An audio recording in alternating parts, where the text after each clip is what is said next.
waxaa salaantaada u diyaara cutubyo ka tirsan ciidamada qaranka jamhuuriyadda somalilan munaasibadda 18 May awgeed mudane madaxweyne ku soo dhawow. ilaahay waa mahad leh bisha Ramadaan barakaysan ilaahay khayrkeeda hayna siiyo dambi dhaaf iyo maqfirada hayna siiyo wixii islaam ay naga horeeyay dhintaan Allahu naxariisto inteena nool Allah inaga daba naxariisto ilaahay waxaanu ka baryaynaa aafooyinka cudurka jira adduunka saameeyay inaga dhibta weyn nagu haya inuu ilaahay masiibadiisa inaga dul qaado in ilaahay cudurka oo sida ay dhalinyaradu u sheegaan safar nooga dhiga safar maaha waa aafe in ilaahay safar nooga dhigo oo ilaahay noo fududeeyo waxaan ilaahay ka baryaynaa khayr oo dhan ilaahay waxaanu ka magan galay balaayo dhan duca kadib walaalayaal maanta waa bishii May waa maalintii qarannimada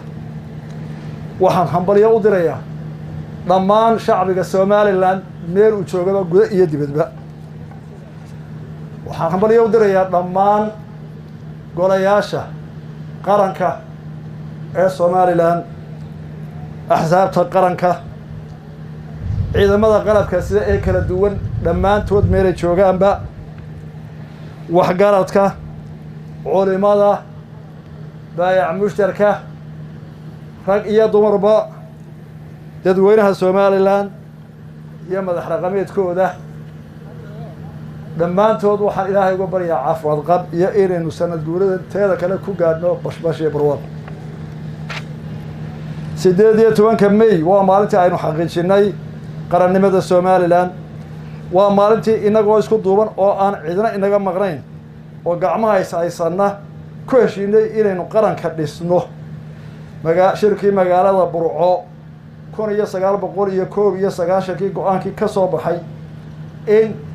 aynu xorriyadeennii kala soo noqono aynu kala baxnay qarannimadeennii midowgii aynu ku hongownay 1960 June iyo July waxaynu maanta xusaynaa 29 sannadood oo aynu wada jir wax wada qabsi dib u dhis dimuqraadiyad isku tanaasul iyo kala dambayn ku maamulanay dalkeena marxalad kasta oo marxalad kasta oo adagna aynu kaga soo gudubnay inaga oo gacmaha is haysanna waana arrin caalamku inagu majiirto lagana baran karo casharo ku saabsan guulaha aynu ku gaadhnay isku kalsoonida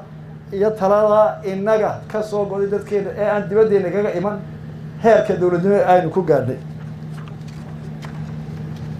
walaalayaal markii lagu go'aamiyay Burco qarannimada Somaliland 1991 May waxa lagu ansixiyay afti dadweyne markii dastuurka la ansixinayay in dastuurka iyo qarannimada madaxa bannaan ay tahay lama taabtaan 2001 bishii May bulaanka iyo sawaxanka siyaasadeed ee ku saabsan wada hadallada Somaliland iyo Soomaaliya ee laga wado warbaahinta waxay muujinayaan bisay la'aan siyaasadeed iyo waay aragnimo la'aan iyo garasho gaabnida dadka maanta maamula xamar ee ku hadaaqa maalin walba soo dhajiyo boor ah Somaliland waa gobol ka mid ah Soomaaliya aad iyo aad bay wax looga yaabo tahay maan gaabnimada dadka 30 sano og inaynu laba dawladood oo mid waliba gaarkeeda wax u dhisatay yahay haddana maalin walba ku soo sawira calan oo odhanaya Hargeysa iyo Somaliland iyo Burco wax u dirayna iyo Boorama taa waan ka hadli doonaa oo hadalladii hawsheeda waxaan saleeyahay taasi ma aha mid arrin lagu geli karo ee waa bulaasu iyo war suuqa socda walaal xarunkan adduunka saameeyay ee COVID-19 dalkeena aad buu u fidaya waana caadadiisa marka hore lama dareemo inta aanu fidin marka uu dadka gaara dadka horeeya xanuunka u soo dhacaa boolinta ayuu si xoog leh dawka haddana hoos u dhacaa marka waxaad moodaa maanta inuu xoog halkii ugu sarreysay marayo 100 dheeraad baa laga helay waliba waxaan wali raadinaynaa inaynu helay tahay mashiinada lagu baaro xanuunkan oo aynu helno magaalooyinka waaweyn Boorame burco berbera ceergaabo laascaarood ugu yaraan hawshoodii waa lagu jiraa kala go-a diyaaradaha iyo haddii la yidhahdo adduunyada wixii la soonay aan laysu gudbayn awgeed ayay adag tahay markii la dalbadaba inuu raago waxaan u mahadnaqaynaa oo mahadnaq ballaaran sheedinayaa guddida loo xil saaray hawshaa ka hortagga fayraska ee maamulkeeda oo shaqo wacan qabtay madaxweyne karanka hogaaminayay waxaan aada ugu mahadnaqayaa maalqabeenka somalilan oo intoodii badday si deg dega si wax ku oola uga soo jawaabtay oo shalay iyo dafraato labada shirkadooda waaweyne dahabshiir iyo talas loogu dambeeyeen oo ballanqaadka intay furiyeen ka dalbaday in lasoo dhiso lasoo sameeyo meelaha lagu sameeyo Turkey China qalabka lagu baaro dadka laakiin waqtiba inaga qaadanaysa xanuunkana wuxuu ina baray 10 baynu ka qaadanay haddaynu Soomaaliland nahay haddii aynu isku tashano inaynu adduun iyo awoodba u leenahay inaynu dalkeena wax ka qaban karno horumarin karno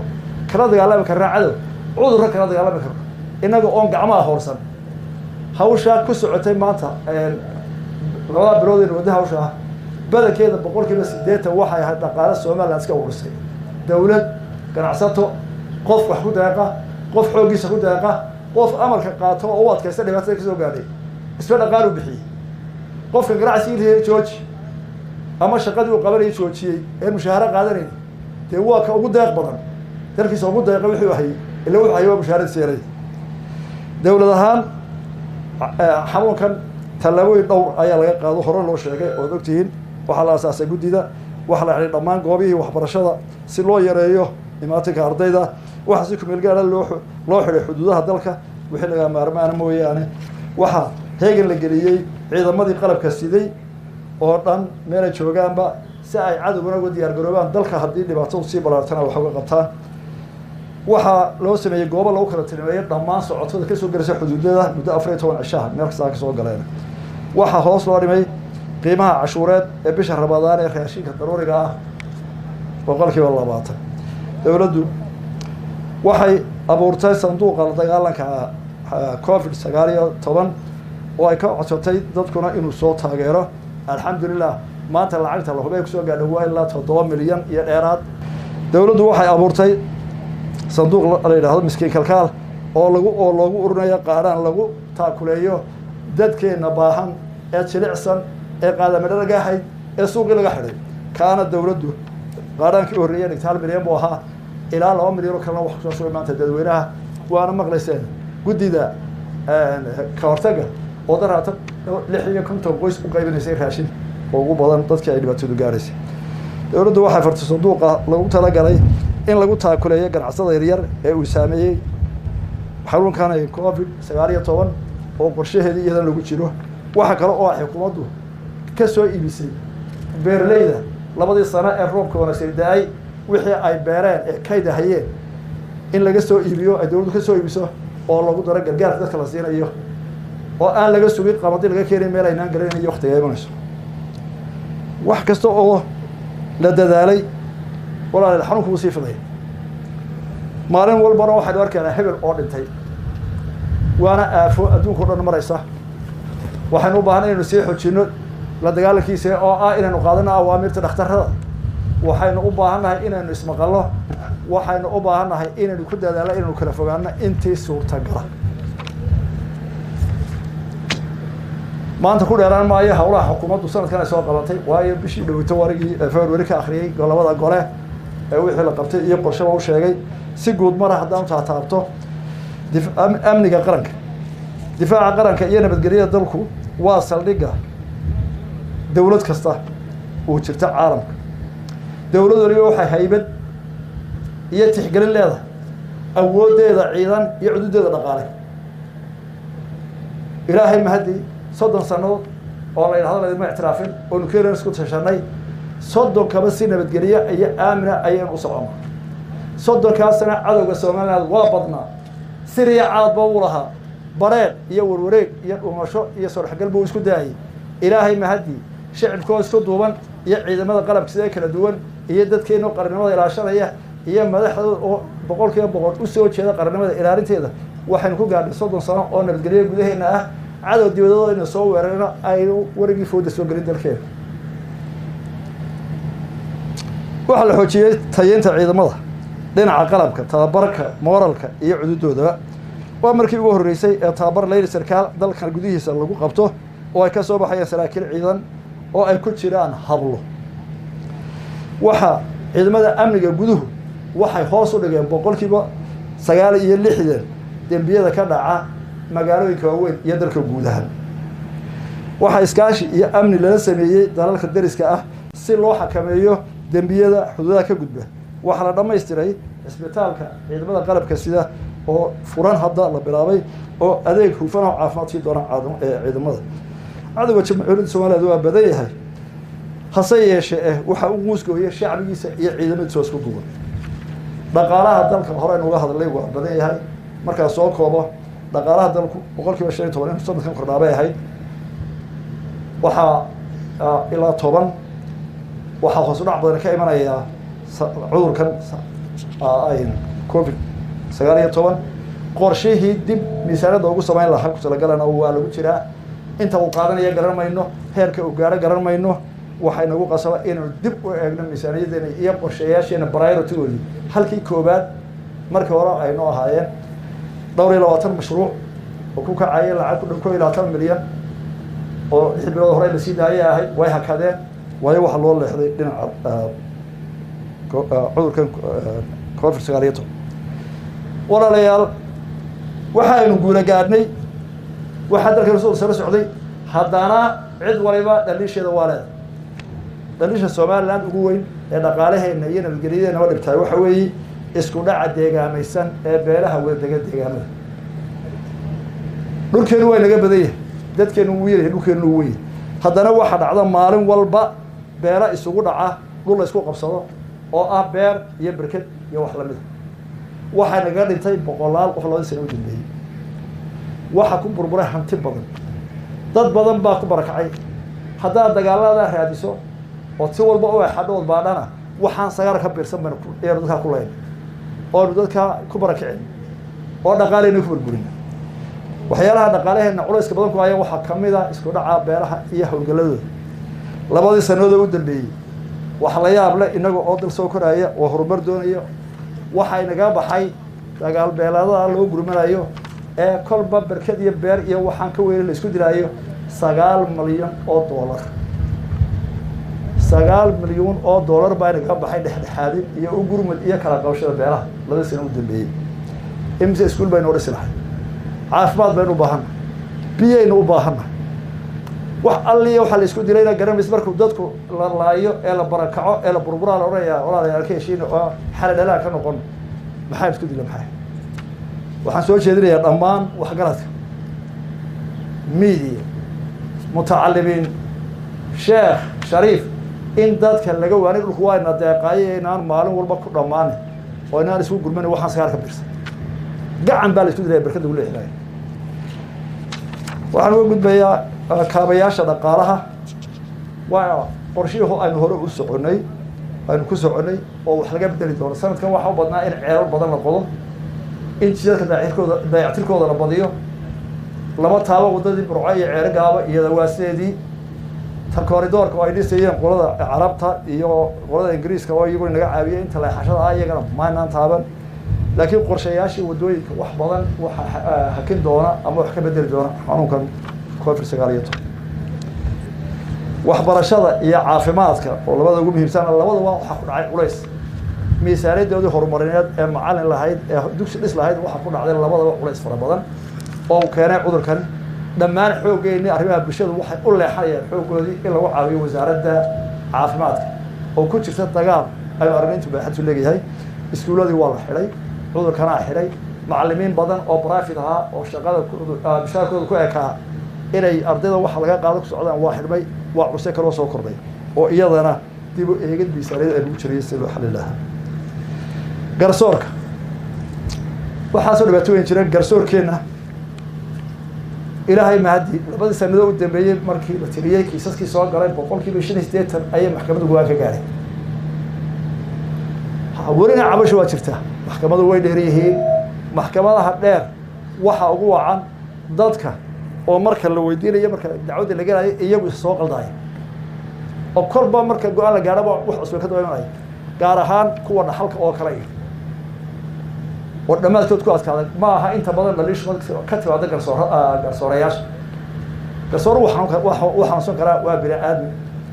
laakiin dadaal qeyr caadi muujiyeen waxaa la sameeyey maxkamadda wareegta oo fudaydisay 60% dembiyadii laga soo qaadi jiray gobolada iyo degmooyinka ee la keeni jiray caasimadda maxkamadda ayaa 24 degmo ayay maxkamadda ka furay gobolada maxkamadda wareegtaana gobol degmo kasta way tagtaa iyadoo awoodda ilaa iyo maxkamadda gobol ah marana ku racfaan xataa raacaan dowlad ahaan 2 sano u dambeeyay waxaa kor loo qaaday dakhliga ama mushaharka xaakimiinta iyo shaqaalahooda 50%. warshahana waynu sii karnaa waayo qofka xaakimka ah wuxuu u baahan yahay daryeel badan tixgelin sharaf iyo amnigiisaba in la xoojiyo taasina wadada hana insha Allah oo aynu gaari doono waxa soo dhac balaan ku yimid dacwadihii dhulka sababtoo ah dalka oo dhibaatadiisa arkay iyo maxkamadaha oo inta badan lagu xalliyo si sulx ah iyagoo iska kaashanayaan dadweynaha ciidamada amniga maxkamadaha iyo culimada waxaan rajeynayaa in dhibaatada dhulka hoos u sii dhacdo oo inuu hoos u dejino waxaanu sheegnay howlaha ay qabtaan garsoorku waxay kor u qaadeen dakhligii ay soo xiray jireen ilaa 5% waayo markay dacwada qaadaan baa waxa la socda kharashka dacwada beesha caalamka iyo dalalka ay dariska nahay Soomaaliland waxay xoojinaysaa xiriirka wanaagsan ee ay la leedahay dawladda ay jaarka yihiin iyo kuwa kale ee caalamka oo dhan xiriirkaasi waxa uu mar kasta ku salaysan yahay wax wada qabsi nabad jaar wanaag isqadarin iyo ka faa'iideysiga fursadaha dhaqaale iyo ganacsi ee la wadaagi karo wadamada beesha caalamka waxaan ugu baaqaynaa in ay tixgeliyaan isla markaana taageeraan go'aanka iyo ayaka tagshiga shacbiga Soomaaliland ee qaraarkiisa ay cod afti iyo tala iyo dawlad dhismo ku muujiyeen gargaarka caalamiga ah waxaan soo dhaweynaynaa gargaar kasta iyo deeq kasta oo beesha caalamku ku caawinayso Soomaaliland balse marna aqbali mayno gargaar deeq qaaraan dhaqaale iyo hawl soo marta Muqdisho iyo Soomaaliya waa ku celinaya cid kastoo nala soo xiriiraysa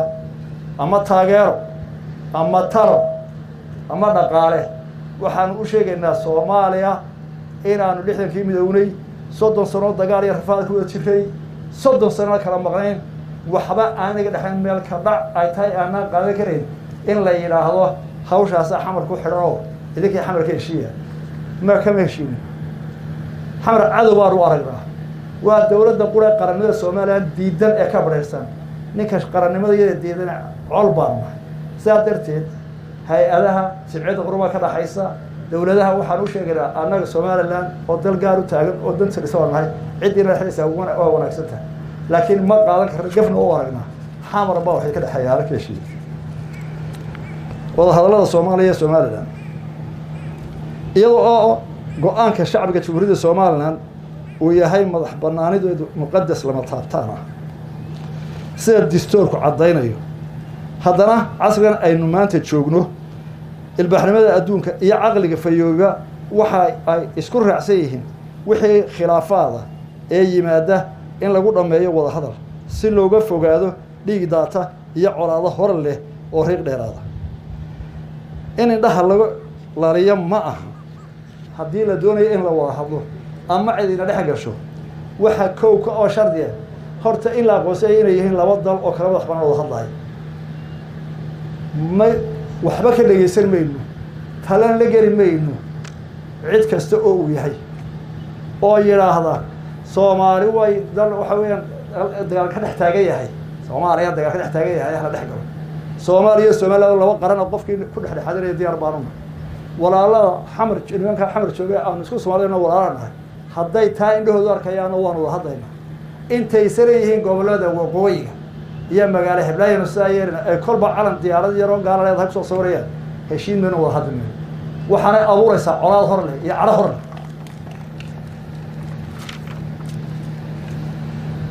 soddonkii sanadood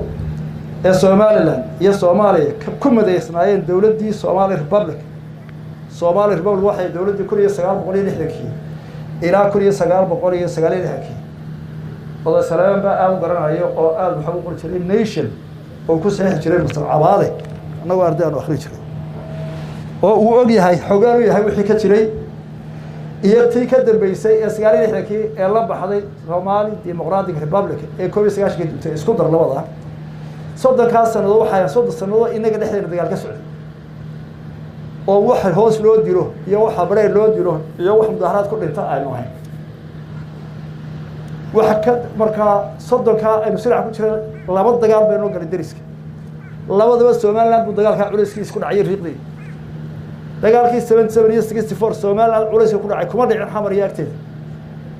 culayska weynaa ee dhimashada ee xoolan miisaanada dhaqaalaha ee cusbitaalka Hargeysa ninka joogay baa joogay wax alliya waxa dumarka inan iyo sodoh iyo ayay dhamaantood cusbitaalka Hargeysa ay taagnaan dhaawac iyo culays iyo dharka meelidiisa iyo cunto karintoodii daawanteeda furtada ay ku shaqeeyeen iyo ka burco iyo ka boorami de war kuma dhicin wuxuu dagaal gaaray wax yar bay ka inaga gudaheena dagaal bay lagu hayay dawladda kala dambeeyay iyo colaad kadeedka iyo taraxmada waxay ka baxay 1990 oo qaran ka dhisan soddon sano kadeedna wuu joogay soddon sano wuu kala maqnay aqliga habeen walba inamada yar xamar joogay TV-ga ku soo dhagayaan mashruuca ka fulinay Hargeysa heer baan u diray warwa colaad horne iyo xumaan la bilaabay haddii wax aqliga halka joogo cid kasta oo aaminsan laba dawlad hadalka diyaar baan u iyagana hadday ta aaminsan yihiin qowal hadlayna markay arrintu sidaa tahay dadku markay isqabtaan marka hore waxay ku heshiiyeen yaa wada hadlaya taa waan sheegay maxaa ku xiga ajandaha lagu hadlayo waa laga heshiiyey ma aqbali karno go-aan ah oo inamada xawar jooga ku hadlaan wixii aan kala tagahay kala go-ahaynba aynu ka wada hadalno si cadoo dheer baan idinku sheegaya kala go mooye wax kala ku wada hadli mayno waynu kala golo waynu kala tagnay ma walaaluna mar laba dawlad darisa ma ahaan haddii kale waxaa wadaan waa heli doontaa arrinta labaad loo kala bixi karaa waxa weeye maxkamad caalami ah oo arrinteena aan toos u geysano oo aan carab rido waxaan kusoo koobayaa oo ilaahay ka baryayaa maanta oo cudurkan inaad dul saaran inuu inaga qaado inuu inoo sahlo inuu inoo khafiifiyo masiibadiisa iyo dhibaatadiisa waxaan ku baaqayaa 18 May Somaliland inaan loo baqanayn hadday ciidan tahay iyo hadday dhaqaale tahay inuu iswadi karno xanuun kale inuu muujiyo inta isku filaan waxa la yahay hay'aduhu dowladana waxa la soo marinayaa Brussels waxa la soo marinayaa Nairobi waxa la keenayaa kan afarteena maalqabeen iyo dawladda iyo shicibkeena isku tashada oo qabtay oo maanta aan ku soconnaa hadday si adkaatana wadi doonta kalsoonidaas aan ku qabanay Somaliland soo wayso waxaan dadka ugu bishaareynayaa in ay dhowdahay guush oo huwa dheerayn qarannimadeena iyo xoreynteena iyo madaxbannaanideena waa dhowdahay ha loo dhabar adeego in ka badan baynu ka soo gudubnay meelan ka horreeyna ma joogno inamada xawar joogana fariintaas aan diraya wassalaamu calaykum waraxmatullaahi wabarakaatuh